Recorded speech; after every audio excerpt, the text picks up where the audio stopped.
Masuklah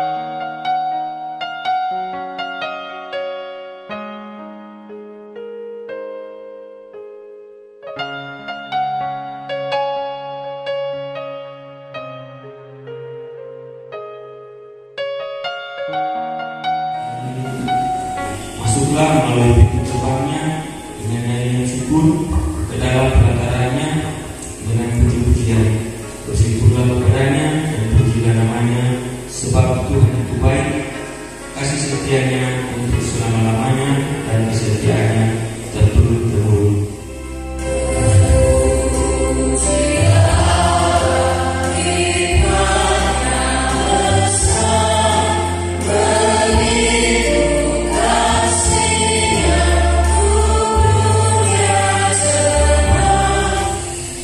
Mari kita habiskan kepada Tuhan.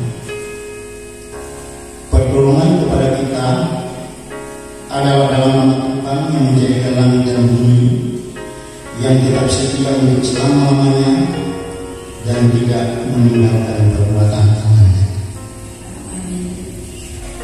Kasih karunia dan damai sejahtera dari Allah Bapa kita dan dari Tuhan Yesus Kristus menyertai saudara-saudara. Amin. Nah, sebelum kita terdapat dalam Yesaya 41 ayat 10 berkata begini: janganlah takut, sebab aku menyertai engkau. Janganlah bimbang, sebab aku ini Allahmu. Aku akan menyembuhkan, bahkan akan menolong engkau. Aku akan memegang engkau dengan tangan kanan yang membawa kemenangan.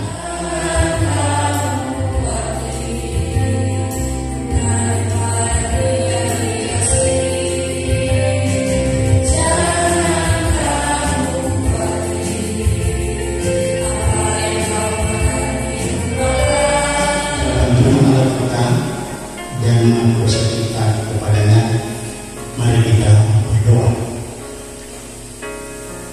Di hadapan keputusan yang telah Bapa di dalam surga, di sini kami Tuhan kami meminta pujian syukur lipat terima kasih karena Tuhan yang sudah menghantar kami dari rumah masing-masing kami ditibakan di ruang yang kudus ini dalam tubuh yang sehat dalam keadaan sukacita yang kami sudah percaya itu adalah anugerah Tuhan dalam kehidupan kami. Tapi juga kami mensyukuri Tuhan penyertaan ketika kami boleh hiburan kami dan kami boleh bangun dalam tubuh sehat. Bapa di surga, dalam keberadaan hati Tuhan di saat ini selaku persekutuan jemaat, kami datang kepadamu membawa keberadaan kehidupan kami, karena sesungguhnya Tuhan Engkau melihat keberadaan kehidupan kami sebagai umat yang percaya kepada Tuhan, yang merasakan berkat-berkat Tuhan dalam kehidupan kami, yang tidak dapat diukur bahkan tidak dapat kami lihat. Semua itu membuktikan bagaimana Engkau begitu mengasihi kami. Kami kurang bersyukur kepada Tuhan yang sesungguhnya itu merupakan tanggung jawab kami, bahkan wujudnya dalam hidup kami sebagai kami percaya kepada Tuhan untuk selalu mensyukuri berkat dalam kehidupan kami, sehingga Tuhan kekhawatiran tidak akan muncul dalam perasaan masing-masing kami. Kami perlu melihat Engkau sebagai juru selamat yang selalu melepaskan berbagai beban kekhawatiran dalam hidup kami. Sebab itu di kesempatan pagi hari ini kami datang kepadamu Tuhan bermohon dengan berkenan hati, kasihani kami, ampuni kami, ubah pola pikir kami untuk senantiasa melihat bagaimana perkataan Tuhan kepada kami umat-umat yang sedang mempedulikan akan kebutuhan-kebutuhan hidup.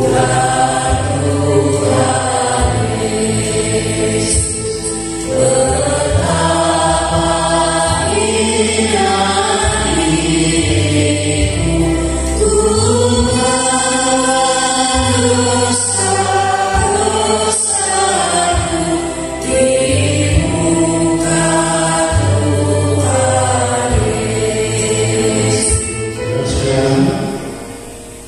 jika seorang berbuat dosa, kita mempunyai seorang pengampun Allah, yaitu Yesus Kristus yang adil. Ia adalah pendamaian untuk segala dosa kita, dan bukan untuk dosa kita saja, tetapi juga dosa seluruh dunia. Percayalah kepada Injil ini dan hiduplah dalam damai sejahtera. Aku percaya kepada Bapa yang Maha Mengetahui dan Bumi, dan kepada Yesus Kristus Anak yang tunggal Tuhan kita, yang mengandung pada Roh Kudus, lahir dari anak darah Maria, yang menderita di bawah pemerintahan Pontius Pilatus, mati dan dikuburkan, turun ke dalam kerajaan. Pada hari yang ketiga bangkit pula dari antara orang mati, naik ke surga, duduk di sebelah kanan Allah Bapa yang Maha Kuasa, dan akan datang dari sana untuk menghakimi orang yang hidup dan saudara. Mari kita membaca hukum Tuhan terdapat dalam Keluaran 20 ayat 1 hingga ayatnya yang ke-17, mengucapkan segala firman itu. Akulah Tuhan Allahmu yang membawa engkau keluar dari tanah Mesir, dari tempat perbudakan. Jangan ada padamu Allah lain di hadapanmu. Jangan membuat bagimu patung yang menyerupai apapun yang ada di langit di atas, atau yang ada di bumi di bawah, atau yang ada di dalam air di bawah bumi. Jangan sujud menyembah kepadanya atau beribadah kepadanya, sebab Aku Tuhan Allahmu adalah Allah yang cemburu, yang membalaskan kesalahan bapa kepada anak-anaknya, kepada keturunan yang ketiga dan keempat dari orang-orang yang membenci Aku. Tetapi Aku menyebut nama Tuhan Allahmu dengan sembarangan, sebab Tuhan akan memandang bersalah orang yang menyebut namanya dengan sembarangan. Ingatlah dan kuduskanlah bersalah. Enam hari lamanya engkau akan bekerja dan melakukan segala pekerjaan. Tetapi hari ketujuh adalah hari Sabat Tuhan Allahmu. Maka jangan melakukan segala pekerjaan. Engkau atau anakmu laki-laki atau anakmu perempuan, atau hambamu laki-laki atau hambamu perempuan, atau hewanmu atau orang asing yang tempat kediamanmu. Hormatilah ayah dan ibumu, supaya lanjut umurmu di tanah yang diberikan Tuhan Allahmu kepadamu.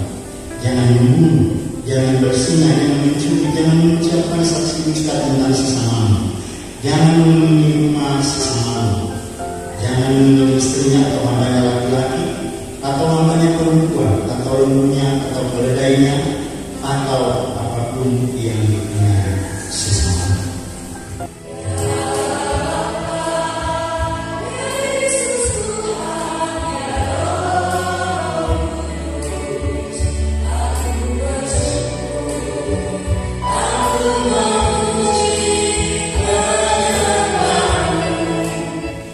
Terima kasih ya Tuhan Allah Bapa di surga, karena Engkau telah melayani kami di saat ini dalam persekutuan yang memuji membesarkan keagungan nama.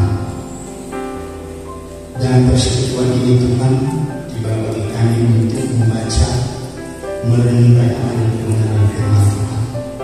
Tapi sebelum kami membaca, membuka Alkitab, kami pun selalu menyadari bahwa kami pun dengan keterbatasan. Banyak hal-hal yang tidak kami pahami, tidak kami ketahui dalam perkataan yang tercatat atau tertulis dalam Alkitab.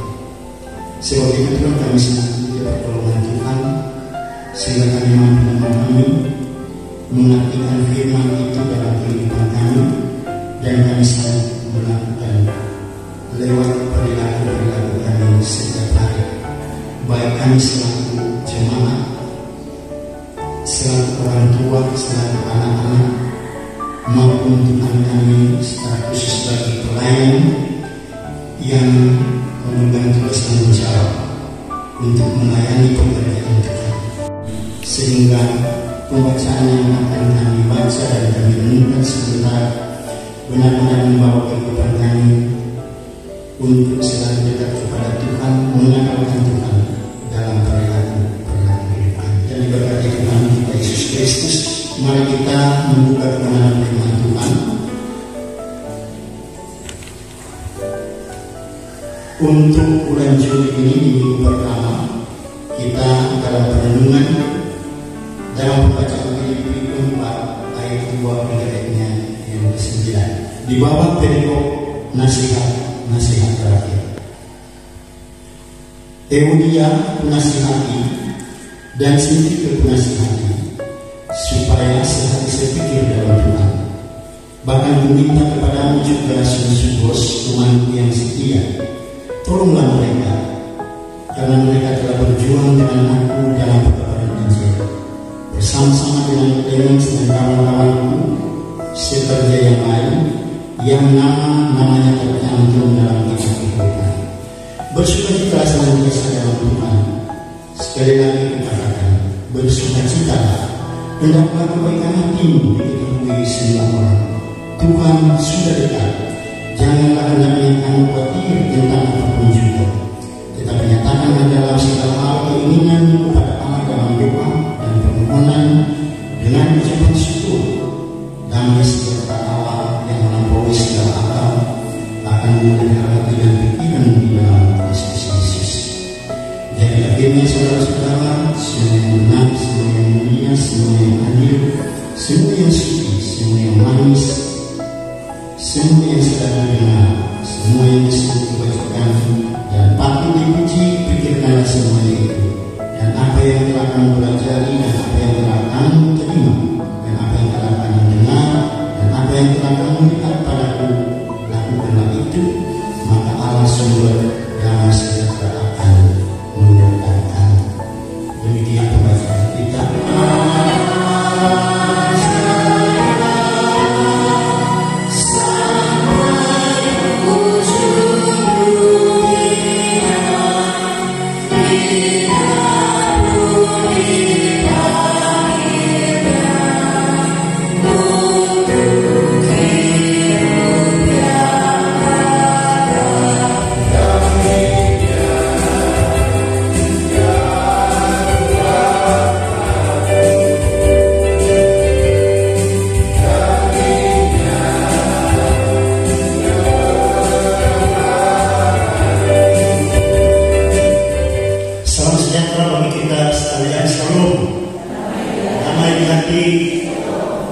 Ya saudara-saudara yang dikasihi dan diberkati Tuhan Yesus Kristus,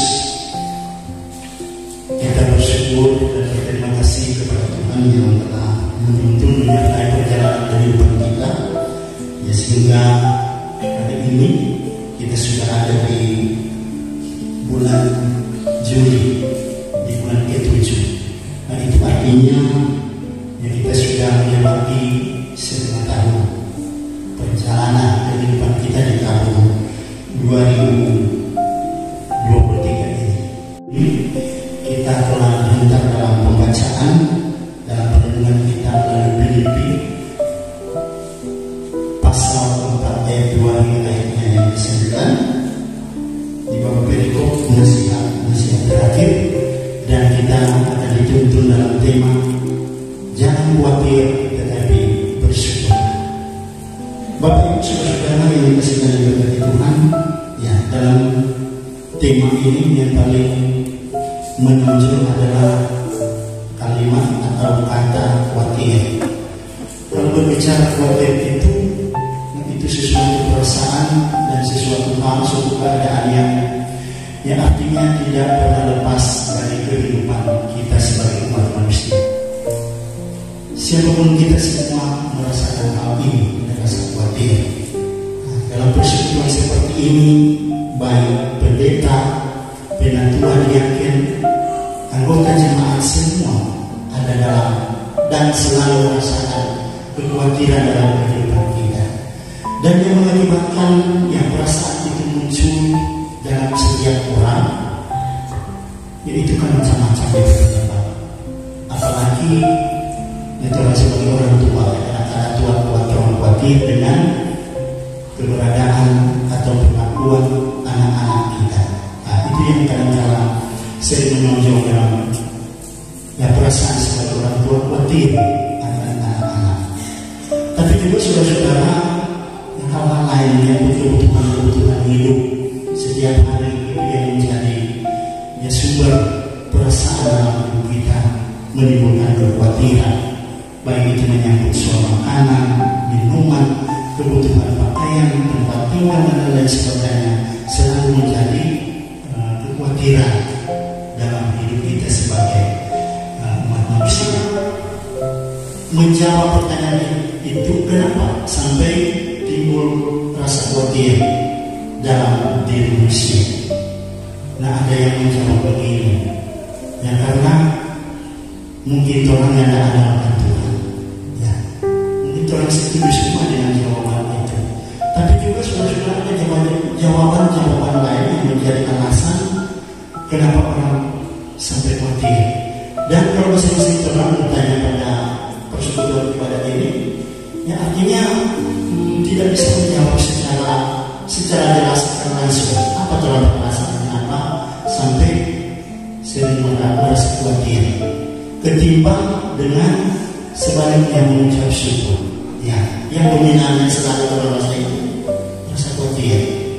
Ya, kenapa orang khawatir? Salah satu jawaban adalah tadi, mungkin karena orang kurang mengucap syukur, atau ya karena orang sering melupakan Tuhan dalam berbagai kekhawatiran itu. Ya, apakah itu menyangkut kebutuhan hidup, menyangkut kesehatan, menyangkut masa depan anak-anak. Dan kalau pikiran-pikiran itu semua dominan dalam pikiran kita, dalam perasaan kita sehingga berpikir lain, ya mulai timbul perasaan gelisah. Pembacaan pertemuan kita tadi ini menceritakan tentang kisah dua pelayan Tuhan yang diceritakan dalam kitab Filipi ini, yaitu Euodia dan Sinti. Dua perempuan ini ternyata adalah kawan sekerja dari Rasul Paulus. Dalam pembacaan kita ditemukan ternyata bahwa pelayan Tuhan ini mengalami suatu permasalahan, ada masalah, ada bisikan, karena mereka sama-sama satu pasangan pelayan Tuhan, tapi dua perempuan. Ya, terus sudah bayangkan kalau dua orang maksudnya tidak bisa pikir, berarti katakanlah kalau satu bajalan gede, so pasti satu pabelo. Itu karena sebenarnya sejarah sebenarnya bisa pikir. Nah, kalau dalam pelayanan manusia ada hal seperti ini, ya ini menandakan sebuah bahaya besar, bahaya dalam pelayanan. Dan itulah yang dilihat, dirasakan dan didengar oleh Rasul Paulus. Kalau bisa menanyakan Bapak Ibu Saudara, ini nasihat dari Rasul Paulus kepada hamba Tuhan yang artinya tidak berbicara seperti dia. Sementara yang memberi nasihat ini orang yang sedang berada dalam penjara. Kenapa Rasul Paulus sangat perhatian? Karena apa Bapak Ibu Saudara? Ini menjadi pelayan Tuhan. Sampai itu penaturan ini akan menjadi pemberitaan Injil, mau sampaikan firman Tuhan tentang kebenaran, tentang kebaikan, tentang hal-hal yang lain. Sementara dua orang ini dalam permasalahan gimana itu menjadi suatu penghalang. Itu sebabnya Rasul Paulus bilang cepat diselesaikan permasalahan karena tidak sejalan, artinya tidak sepikir. Dan melalui solusi ini yang artinya bisa menyelesaikan permasalahan. Jadi Bapak Ibu saudara yang dikasihi dan diberkati Tuhan, dalam hal ini kita tentu mengajarkan kepada jemaat sekalian dan sekaligus juga kepada para penatua dan pendeta mengenai hubungan-hubungan harmonis, hubungan kerjasama yang baik antara pendeta dengan para penatua, dan yang itu memang sangat dibutuhkan. Itu langsung bisa lihat kalau di suatu jemaat ketika pendeta dan penatua diyakini pada hubungan yang tidak bagus, ada suatu permasalahan, ada sesuatu hal yang sebenarnya orang mau begini, tapi ada salah satu pihak yang tidak setuju. Sudah pasti itu terjadi keretakan, dan dapat dikatakan seperti tadi tidak sehabis pikir. Di tengah-tengah kehidupan rumah tangga kadang-kadang memang ada perselisihan, ada pertentangan, baik dengan anak-anak atau suami istri. Tadi apakah itu tolong proses hidup banyak. Orang akan berusaha menjadikan orang yang kasih hidup banyak, walaupun memang Bapak Ibu Saudara kadang-kadang hal seperti itu tidak bisa dikendalikan ya, karena kedua di saat rumah korban, mobil dibuka dan mobil dibuka.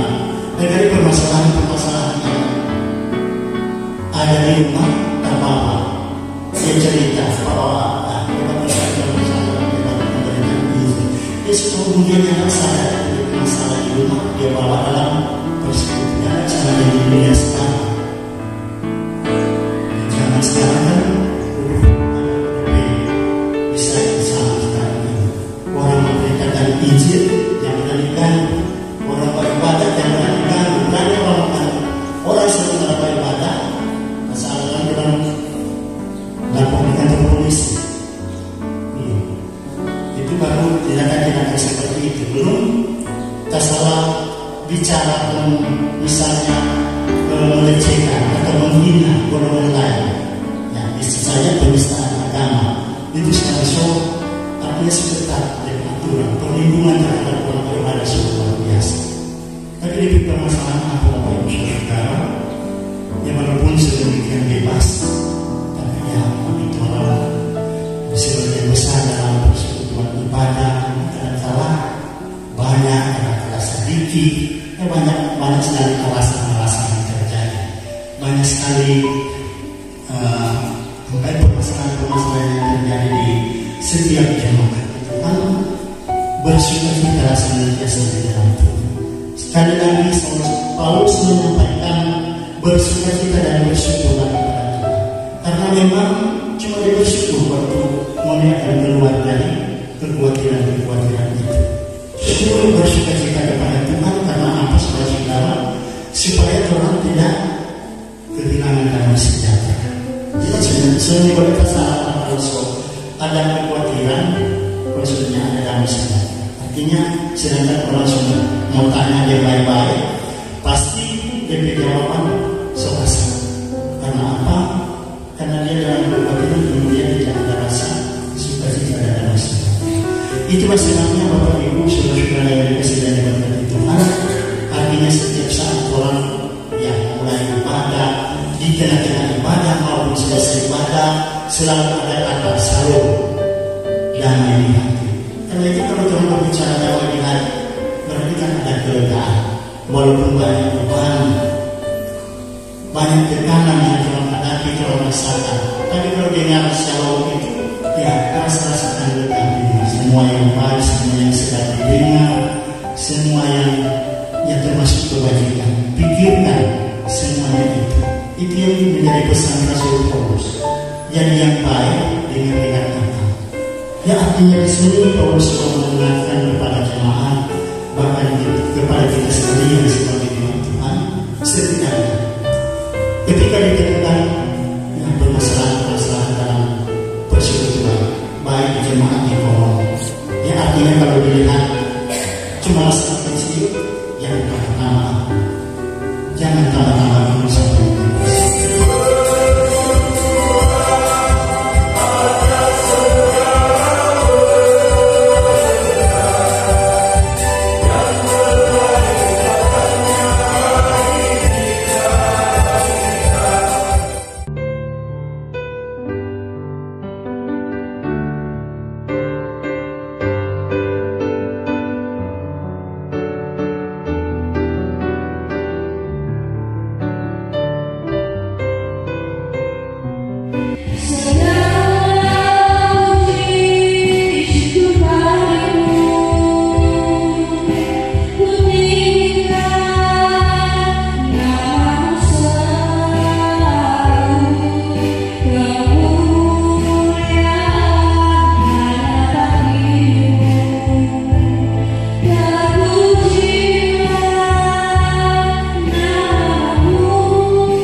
memberkati dan melindungi saudara-saudara. Tuhan menyinari dengan wajah-Nya dan memberi saudara-saudara kasih karunia. Tuhan menghadapkan wajah-Nya kepada saudara-saudara dan memberi saudara-saudara